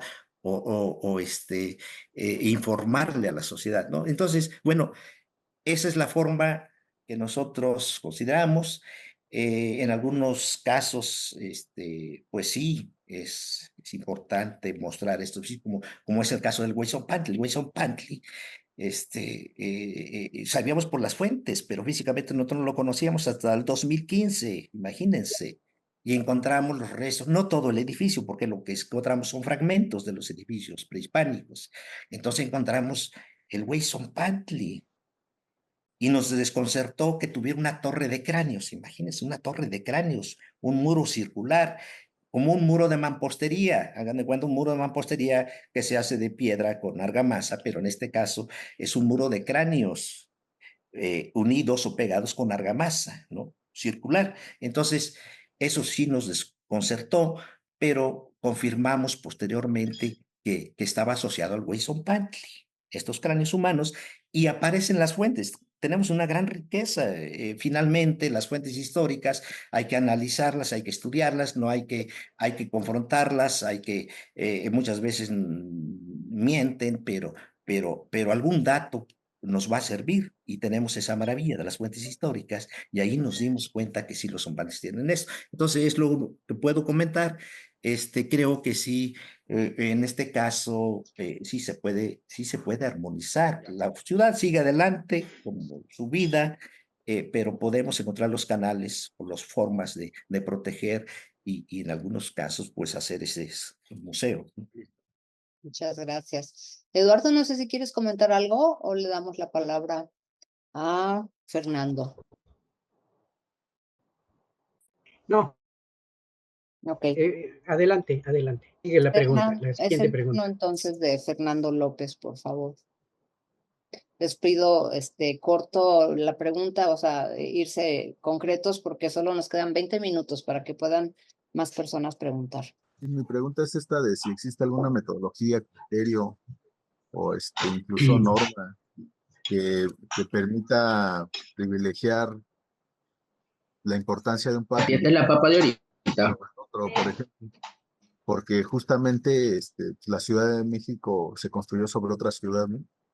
Y esto, una vez nos hicieron esa pregunta en el posgrado de arquitectura, nos decían, ¿ustedes qué preferirían, no? Era una propuesta, una pregunta exagerada, pero si tuvieran que quitar la catedral para ver qué hay abajo, y pues eso dividió las opiniones, ¿no? Pero eso nos hace reflexionar si existe algún criterio normado o establecido para poder determinar a cuál se le pudiera dar mayor peso en caso de que esto se tuviera en algún momento que analizar, ¿no? Nada más esa es la duda y un ligero comentario muy breve. Aquí cuando llegan los españoles ya habían muchas divisiones y contradicciones, ¿no? Sin Sunza ni Tenochtitlan, si no hubieran estado rivalizando, quizá otra hubiera sido la historia, nada más como complemento a lo que se ha dicho. Gracias. Bueno, un comentario. Este, pues creo que todo evidencia material, cultural de nuestro pasado es importante, ¿no? Y los monumentos históricos, pues es importantísimo preservarlos, ¿no? Conservarlos. Entonces, pero también los vestigios o restos de época prehispánica, o sea, desde mi opinión, tienen la misma importancia. Desde luego que también hay que decirlo, hay edificios, yo lo decía al principio, la Ciudad de México, no quiero decirlo, eh, ha sido una ciudad que se reconstruye. Es una ciudad que ha tenido muchas destrucciones y muchas de estas destrucciones son por causas naturales, ¿verdad? Inundaciones, temblores, y eso lo vemos en el dato arqueológico. Entonces, quizás muy poco nos queda de época virreinal, de edificio. ¿Por qué? Porque algunos, bueno, fueron destruidos, pero muchos fueron colapsados. Entonces, esa es nuestra realidad.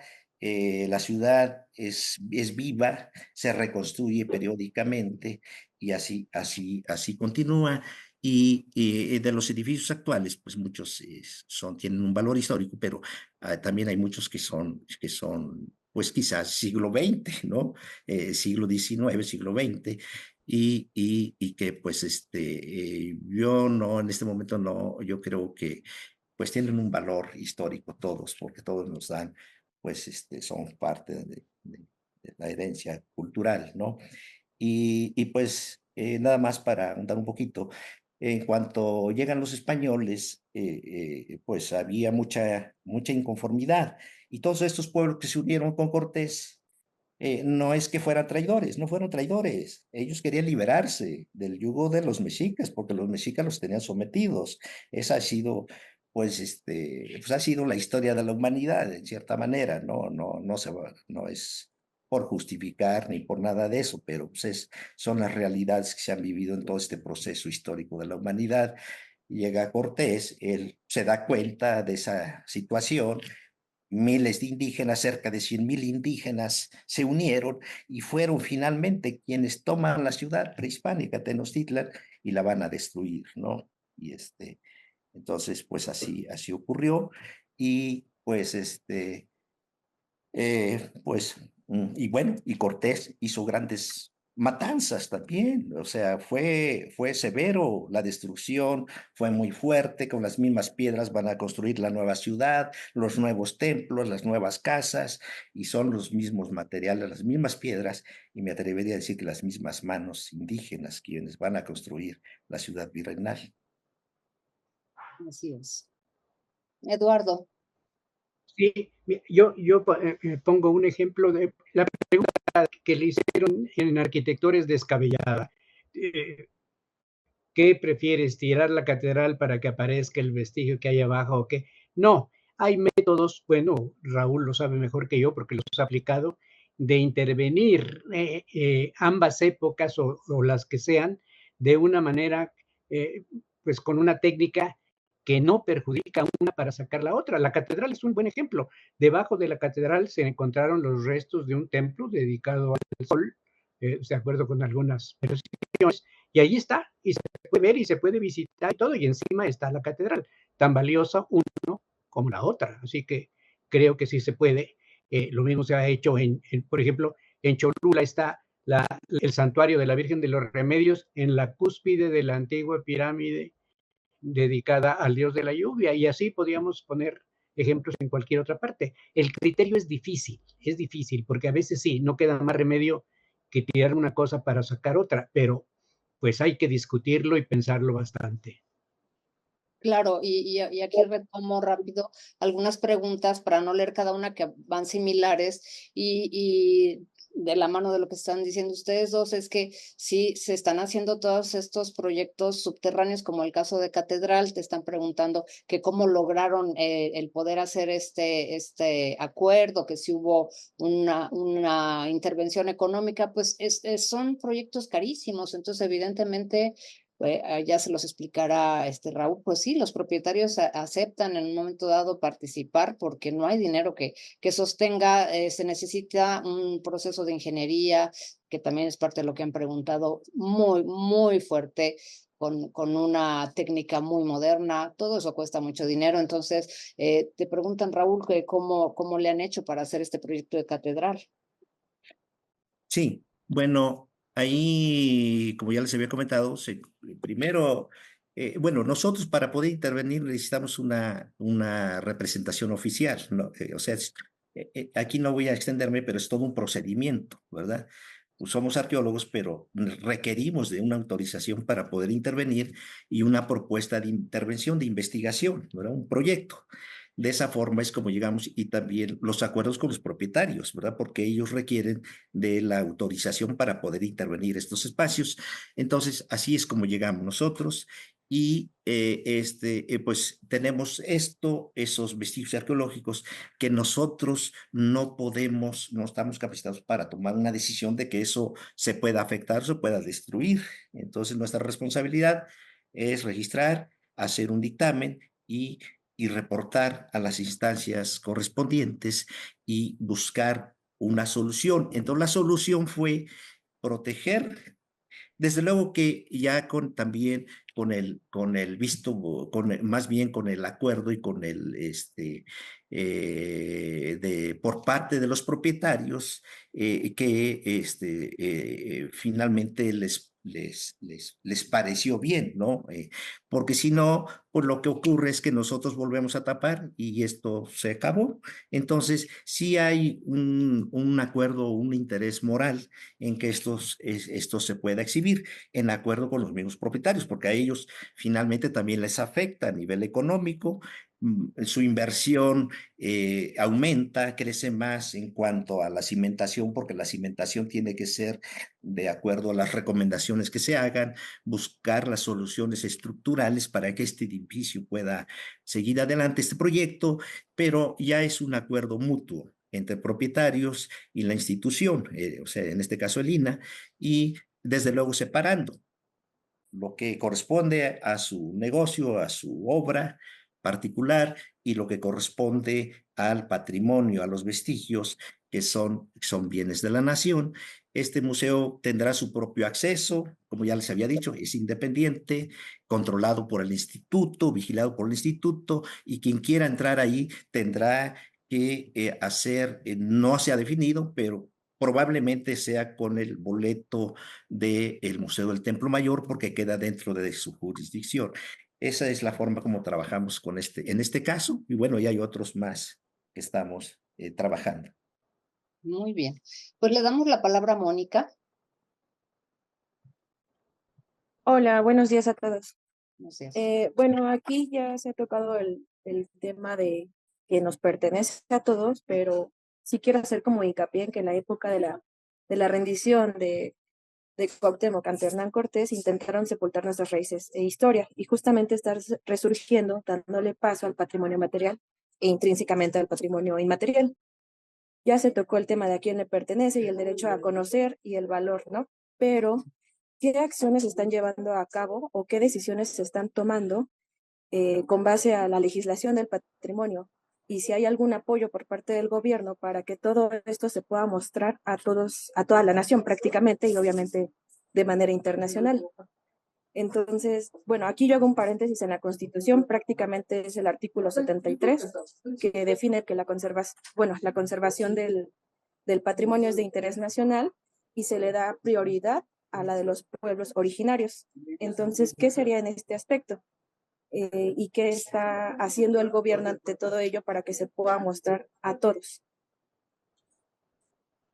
Gracias. Bueno, yo puedo contestar de eso porque me toca mucho de la provincia, pues, del resto. Con el tiempo hemos cambiado.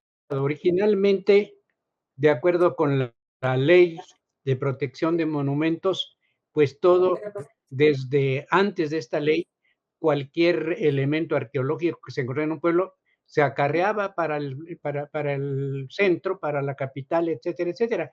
Pero ya tiene mucho tiempo que ha cambiado esta política y que se permite que las piezas, que los sitios arqueológicos que son importantes, tenga una participación importante la comunidad que está cercana a la que le pertenece la superficie, porque de acuerdo con la ley, el subsuelo es propiedad de la nación.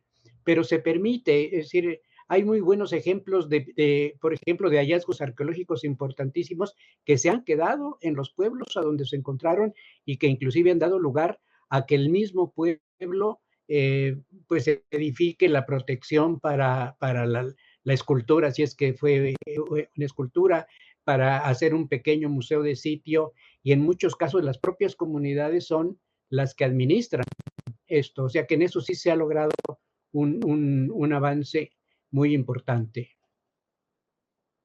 Les quiero comentar que algunos están pidiendo que el arqueólogo Barrera ponga algunas imágenes. Ellos habían decidido hacer la plática sin imagen porque obviamente distrae, o sea, es muy interesante, pero distraen. Pero bueno, ya estamos cerrando. No nos va a dar tiempo de decir todas las preguntas, por supuesto.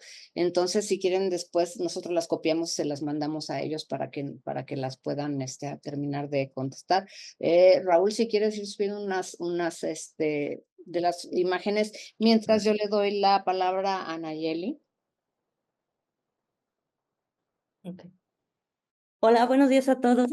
De hecho, mi pregunta tiene algo que ver con lo que acaba de preguntar la compañera, porque yo soy de Morelos, México, y aquí en particular, sobre el patrimonio, ¿cómo es que se le da como esa jerarquía y esa importancia? Ella comentaba que eso yo no lo sabía, que en la institución dice que tiene prioridad lo que es de los pueblos originarios. Por ejemplo, aquí en Morelos hay muchos pueblos originarios y tiene razón, en el hecho de que, por ejemplo, estamos hablando, toda la plática hemos hablado de lugares importantes, conocidos mundialmente en el país, como pues el Centro Histórico de México, Cholula, pero ¿qué hay? O sea, ustedes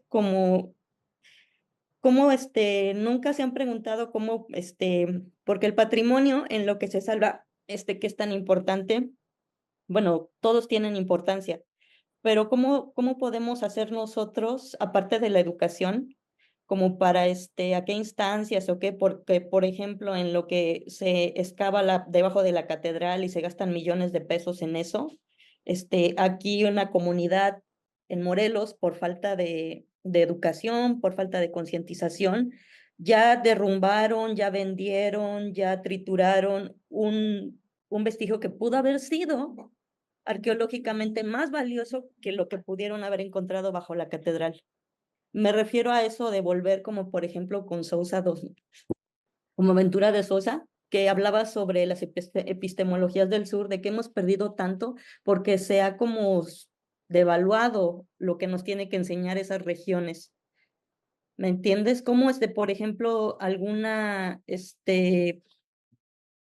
algo que sea tanto alguna manera de, por ejemplo, ustedes como maestros o como personas que guían a las nuevas generaciones, no sé si hay como esta cuestión de intentar hacer un archivo de lugares que no son tan, no sé, nice o tan populares, como por ejemplo decirle, oye, te recomiendo que vayas a Tlayacapan en Morelos, a Chimalacatlán, a esta comunidad chiquita en Guerrero. Es que, o sea, siento que como que también por eso se pierde mucho, porque la concientización no se da a un nivel igualitario en todo México. Por ejemplo, muchos de los vestigios importantísimos aquí en Morelos surgieron porque la comunidad tuvo la suerte de tener como el contacto con un arqueólogo o con una persona que sabe, pero de no haber sido así, muy probablemente estos vestigios que hemos encontrado y que hemos recuperado ya no existirían.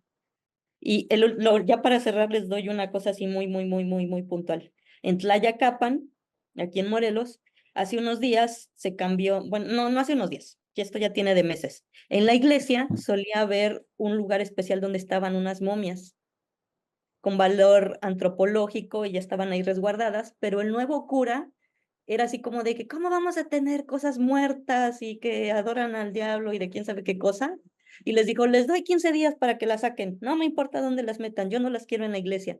Y entonces solamente un colectivo de personas que tenía esta conciencia fue la que empezó a intentar y a intentar y a intentar, y les dijeron, pues, no, pues ve con el INAH. Y el INAH les dijo, no, pues tienes que meter un oficio y te vamos a contestar en 15 días y que quién sabe qué. Y Ay, entonces, perdón, pero tenemos solo 4 minutos. así, bueno, el chiste es de que esto se resolvió solamente cuando fueron aquí a la Catedral de Cuernavaca con el pontífice, y él fue el que dijo, no, ¿cómo creen? O sea, y ya fue y regañó al cura y ya les permitieron seguir resguardando en lo que se encontraba una mejor solución en la iglesia. O sea, me refiero a cómo podemos hacer para hacer más equitativo esto de salvar el patrimonio y hacer que conviva de una manera más armoniosa con la comunidad. Mira, rápidamente te lo puedo decir. El presupuesto que tiene el gobierno federal y los gobiernos estatales para su desarrollo, para todo su funcionamiento, no alcanzarían para salvaguardar el patrimonio arqueológico de México. Tan solo yo puedo decir, en Puebla tenemos más de 3,600 sitios arqueológicos y sería imposible que los tuviéramos abiertos o que hiciéramos excavaciones porque son bastante caras, es decir, hay que invertirle muchísimo y lo que podemos hacer y que es lo que hace falta, y en eso estoy de acuerdo en tu comentario, es difundir, es hacer que la gente se entere de que lo que tiene es muy importante y que si lo destruye o si lo vende o si se lo roba, pues está quitando el patrimonio de los demás.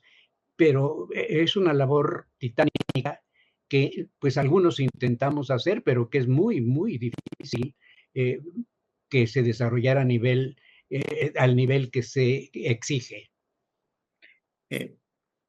Sí, únicamente quisiera hacer un comentario también sobre esto, que sí, efectivamente, nuestro país es inmenso en cuanto a vestigios arqueológicos y los arqueólogos, pues, hacemos lo que podemos y no alcanzaría tampoco todo el recurso ni de la nación para investigar el patrimonio, pero en la medida de lo posible estamos haciendo también investigaciones. Yo he trabajado mucho Guerrero, trabajo en la región norte de Guerrero, coordino un proyecto en una población que se llama Izcateopan, en la región norte, de un sitio arqueológico. Hacemos también trabajo de campo, recorridos de diferentes sitios, tratando pues de investigarlos, registrarlos. Entonces, no únicamente trabajamos estos lugares, ¿no? Los arqueólogos, para nosotros es igual de importante trabajar en estos sitios o trabajar en otros lugares, en otras partes, y estamos preparados para eso, ¿verdad? Ese es mi comentario. Muchísimas gracias. Estamos con el tiempo ya pues terminado. Quisiera yo hacerles, antes de que pasemos al cierre, hacerles un aviso, y es que por causas de fuerza mayor, la sesión que teníamos programada para la próxima semana, para el 23, se va a tener que trasladar al viernes 30. O sea que en la próxima semana no tendremos sesión y la siguiente tendremos 2 sesiones. La tendremos la siguiente el miércoles 28 y el viernes 30. Espero que no no les afecte mucho, pero fue imposible. Es una situación de rectoría que tuvimos que ajustar.